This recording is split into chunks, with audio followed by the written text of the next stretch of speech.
तर एवढं फुल भरलेलं फिश पॉन्ड एकदम अचानक रिकामा कसं काय केलं हे सर्व काही सांगतो. ब्लॉग शेवटपर्यंत पहा आणि तेवढं फॉलो नसेल केलं तेवढं फॉलो करून घ्या. तर नमस्कार मित्रांनो, स्वागत आहे तुमचं छोट्याशा ब्लॉगमध्ये.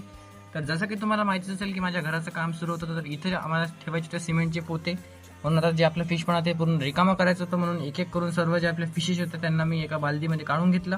आणि याच्या जागीच आपल्याला जे आहे सिमेंटचे पोते ठेवायचे ते हे आपल्या फिश पॉइंट तिथे पण सगळे पोते अशा प्रकारे ठेवून दिले होते. तर आज आपल्या घराचं काम हे होतं की जो बेस होता ते पूर्ण कम्प्लीट होणार होता. मग त्यांचं पण काम कंटिन्यू सुरू होतं ते बेसचं, आणि त्यासोबतच त्यांनी जे प्लंबिंगचं पण काम चालू केलं, कारण तिथे आता पूर्ण माती येणार होती म्हणून. तर एवढं काम आपल्या घराचं पूर्ण झालेलं होतं. एक साईडची भिंत वगैरे पण घेतली.